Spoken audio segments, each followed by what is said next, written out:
السلام علیکم ورحمۃ اللہ وبرکاتہ۔ بسم اللہ الرحمن الرحیم۔ آج ہم اللہ سبحانہ و تعالیٰ کے خوبصورت نام الخالق پر بات کریں گے۔ بسم اللہ الرحمن الرحیم۔ شروع کرتی ہوں اللہ پاک کے نام سے جو بڑا مہربان اور نہایت رحم والا ہے۔ الخالق، وہ جس نے آپ کو اور مجھے بہترین صورت میں پیدا کیا، جس نے 7 آسمان اوپر تلے بنائے۔ الخالق اللہ تعالیٰ کا ایک نام ہے، اسم ہے، جس کا مطلب ہے پیدا کرنے والا، یعنی خالق کے ساتھ لگنے والا الف لام اسے خاص بنا رہا ہے، دیٹ اسپیشل ون۔ الخالق کا نام قرآن میں 11 بار آیا ہے۔ اللہ کا 3 نام الخالق، الباری اور المصوی، یہ نام اس کی تخلیق کے لیے ایک حکم کی نمائندگی کرتے ہیں۔ میں یہ سب جانتی ہوں کہ ہر چیز کا خالق اللہ ہے، تو بس کافی ہے، مجھے یا آپ کو کیا ضرورت اس نام سے مزید الجھنے کی۔ میں بہت دنوں سے یہی سوچ رہی تھی، مگر پتہ ہے الجھے بغیر سلجھنا ممکن نہیں۔ اگر اس نام سے آج نہ الجھی تو زندگی کو بھلا کیسے سلجھاؤں گے؟ سلجھنے کے لیے الجھنا پڑتا ہے، جیسے روشنی کو سمجھنے کے لیے تاریکی سے گزرنا پڑتا ہے، اسی طرح الجھنا شرط ہے کسی چیز کو سلجھانے کے لیے۔ الخالق کون ہے؟ آپ کو اور مجھے تخلیق کرنے والا، بغیر کسی نمونے کے ہمیں تخلیق کرنے والا، ہمارا خالق اللہ۔ اللہ نے اس دنیا کو بنایا اور پھر ہر چیز کو خلق کیا، جس کا ذکر میں پہلے ہی کر چکی ہوں۔ اللہ نے فرشتوں اور جنوں کو بھی پیدا کیا۔ تمام چیزوں اور مخلوق کا خالق کون ہے؟ اللہ۔ ہر چیز کی تخلیق کے بعد اللہ نے ایک نئی مخلوق بنانے کا اعلان کیا، انسان۔ قرآن میں ہم حضرت آدم علیہ السلام کی پیدائش کا واقعہ کئی دفعہ دہرا چکے ہیں، جہاں اللہ تعالیٰ اعلان کرتے ہیں کہ وہ اس دنیا میں ایک نئی مخلوق کو نائب بنا کر بھیجنے والے، خلیفہ بنانے والے۔ یہ ایک طویل قصہ ہے اور نہایت بڑا ہے۔ میرے سے پچھلے سبق میں سوال کیا گیا تھا کہ اللہ کے سوا تو کسی اور کو سجدہ کرنا اسلام میں جائز ہی نہیں، اس کی اجازت ہی نہیں، تو اللہ نے فرشتوں کو آدم کے سامنے جھکنے کا حکم کیوں دیا؟ آپ کی سوچ آپ کو کیا جواب دیتی ہے؟ ایسا کیوں ہوا؟ کیونکہ انسان اللہ کا معجزہ ہے۔ اللہ نے فرشتوں کو آدم کے سامنے نہیں بلکہ اپنے معجزے اور اپنی عظمت کے سامنے جھک جانے کا حکم دیا۔ انسان کو اللہ نے عزت دی۔ انسان اللہ کا معجزہ کیسے ہے؟ انسان اللہ کی ہی تخلیق ہے، تو اس میں ایسا کیا خاص تھا کہ فرشتے جھک گئے؟ اللہ نے انسان کو 3 بنیادی چیزوں پہ تخلیق کیا ہے، مٹی، اختیار، روح۔ اللہ نے انسان کو جسم دیا، مٹی سے بنایا، اس میں ایسی کوئی خاص بات نہیں، کیونکہ مٹی کے تو جانور بھی ہوتے ہیں، ہے نا؟ پھر اللہ نے انسان کو سوچنے سمجھنے کی صلاحیت دی، اسے اختیار دیے، اسے خلیفہ بنایا۔ خلیفہ خلف سے نکلا ہے، اسے اپنے پیچھے چھوڑنا، یعنی ذمہ داری دینا۔ مثال کے طور پہ میں کہیں جا رہی ہوں اور پیچھے گھر کی ذمہ داری اپنی چھوٹی بہن کو دے کے جا رہی ہوں، تو میں اپنی بہن کو خلیفہ بنا کے جا رہی ہوں۔ بات سمجھ آئی؟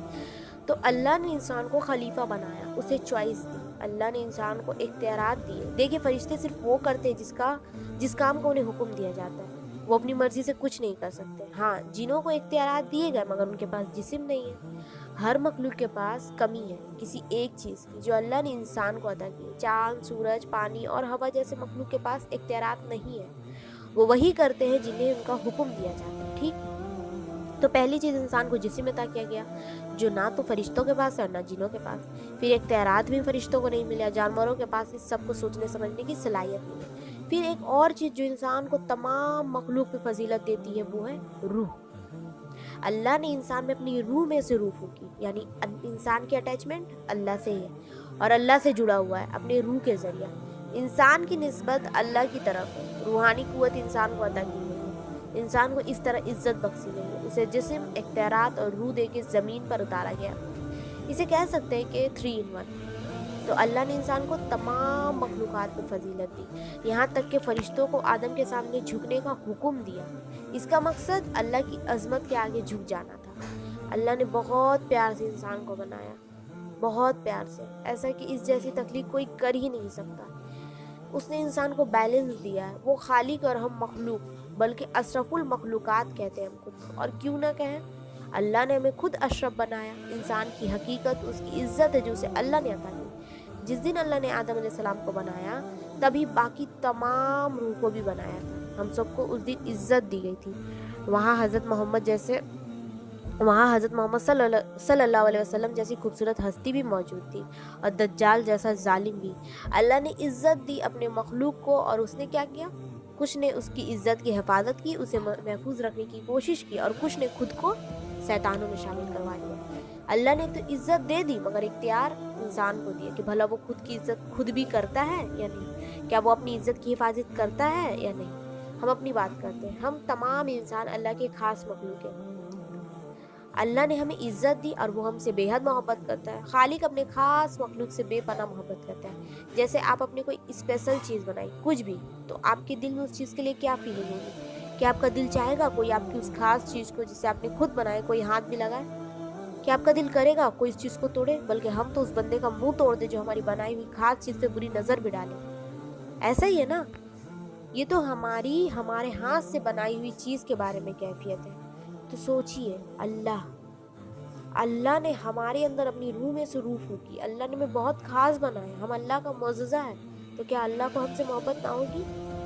یا ہوئی بھی تو بس اتنی ہوگی کہ ایک سے دوسری بھول یا گناہ پر وہ نفرت میں بدل جائے؟ ہرگز نہیں۔ یہاں پھر وہی بات آ جاتی ہے، ہم انسان اللہ کو انسانوں جیسا سمجھتے ہیں، یہ ہمارا شرک ہے۔ ہم کسی انسان کو غصہ کرتے دیکھتے تو اللہ کو غصہ کو بھی ویسے ہی تصور کرتے ہیں۔ ہم کسی انسان کی محبت کو دیکھتے تو اللہ کو محبت کو اس سے ریلیٹ کرتے ہیں، جبکہ اللہ تو اللہ ہے، وہ خالق نہیں، الخالق ہے، وہ کسی کی مخلوق نہیں، وہ خود خالق ہے، وہ کسی پہ منحصر نہیں ہے۔ اس کی محبت کسی انسان کی محبت جیسی نہیں ہوتی جو ذرا سی رنجش یا نافرمانی پھر نفرت میں بدلتی ہے۔ وہ الخالق ہے، آپ کو بنانے والا، وہ ہمیں سمجھتا ہے۔ اسی مثال کو دوبارہ دیکھتے ہیں، آپ نے کوئی چیز بنائی، میں انسان ہوں اور اپنے سوچ جیسی مثال دے سکتی ہوں۔ خیر، آپ خود سوچیں، آپ کی بنائی ہوئی چیز کے فنکشن کون جان سکتا ہے؟ آپ کے سوا، یہاں تک کہ اس چیز کو بھی معلوم نہیں ہوگا کہ مجھے کس چیز سے بنایا گیا، اور انسان کی تخلیق ہی نامکمل ہے، تو پھر ہمیں ہمارے خالق کے علاوہ اور کون جان سکتا ہے؟ ہمارے خالق کے علاوہ اور کون بہتر طریقے سے خیال رکھ سکتا ہے؟ ہم سمجھتے ہیں ہمارا خیال ہم سے بہتر کوئی نہیں رکھ سکتا، ہمارے لیے ہمارے علاوہ کوئی نہیں سوچتا، اور یہ ہماری سب سے بڑی غلط فہمی ہے۔ انسان کی حقیقت یہ ہے کہ وہ اپنے لیے سب سے بڑھ کر ظالم ہے۔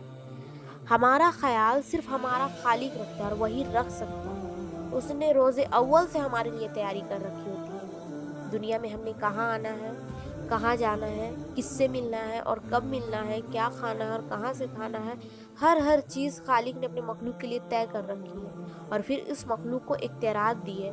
آپ نے کسی سے ملنا ہے، یہ بات طے ہے، مگر آپ نے اس سے کس طرح ملنا ہے، کیا سلوک کرنا ہے، یہ اختیار، اور قیامت کے دن بھی انسان نے اس کے اختیارات کا سوال ہوگا۔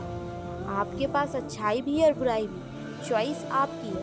خالق کبھی اپنے مخلوق پہ ظلم نہیں کرتا، اور خاص طور پہ انسان جو اس کی سب سے لاڈلی مخلوق ہے۔ اللہ انسان سے بہت محبت کرتا ہے، اللہ نے اسی لیے اسے عزت دی، لیکن شیطان پہلے دن سے انسان کی عزت ختم کرنا چاہتا ہے۔ شیطان انسان کو ذلیل دیکھنا چاہتا ہے۔ آپ کو یاد تو ہو شیطان کا تکبر کیا تھا، وہ خود کو انسان سے کمپیئر کر رہا تھا کہ انسان مٹی کا بنا ہے اور وہ آگ کا۔ اس وقت اللہ نے شیطان کا عہد اس سے چھین لیا، اس کی عزت ختم ہو گئی، شیطان کو جھوٹوں میں شامل کر دیا گیا، اور شیطان اس بے عزتی کا بدلہ انسان سے لینا چاہتا ہے۔ وہ انسان کو اپنی نظر میں گرا دیتا ہے، کبھی مایوس کر کے، کبھی ماضی کے پچھتاوے یاد دلا کر۔ ہم بھی خود کو اس کی نظر سے دیکھنے لگتے ہیں، خود کو ناکام تصور کرتے ہیں، اللہ سے مایوس ہو جاتے ہیں۔ یہ سب شیطان کی دشمنی ہے۔ اگر ہم خود کو اپنے خالق کی نظر سے دیکھیں تو ہم باعزت، خوبصورت اور بہت اچھے ہیں، لیکن ہم خود کو اللہ کی نظر سے دیکھتے ہی کب ہیں۔ اللہ نے ہمیں دنیا میں امتحان لینے کے لیے اتارا ہے، اللہ نے ہمیں اپنی عبادت کے لیے بنایا ہے، لیکن ہم نے وہ عبادت فرشتوں کی طرح نہیں کرنی، بلکہ امتحان کے ساتھ ساتھ کرنی۔ اللہ نے ہمیں اختیارات دیے ہیں نا، تو یہ اختیارات ہی ہماری عبادت بنتے ہیں، اور ہماری بغاوت بھی۔ شیطان کی نظر میں انسان صرف مٹی، اور وہ ہمیں بھی آہستہ آہستہ ہمارے روح کو بہلوانے کی کوشش کرتا ہے۔ ہم میں سے اکثر صرف اپنی مٹی یعنی اس جسم کے لیے جیتے، اپنی اصل کو بھول کر۔ ہم اختیارات کا استعمال روح کے لیے نہیں بلکہ جسم کے لیے کرتے ہیں، جبکہ ہمیں فضیلت ہماری روح نے دی ہے، اللہ سے نسبت اور تعلق نے دی ہے، لیکن ہم اصل کو بھول کر جسم کو سجنے سنورنے، اسے آرام دینے اور اس کو آرام پہنچانے کے لیے دنیا میں خوار ہوتے پھرتے ہیں، کیونکہ ہم اصل بھول جاتے ہیں، اسی لیے ہم خوار ہوتے ہیں۔ الخالق نے ہمیں فضیلت دی اور ہم گر جانے والوں میں شامل ہو گئے۔ اگر ہم نے اپنے اصل کو یاد رکھنا ہے تو ہمیں قرآن سے جڑنا ہوگا،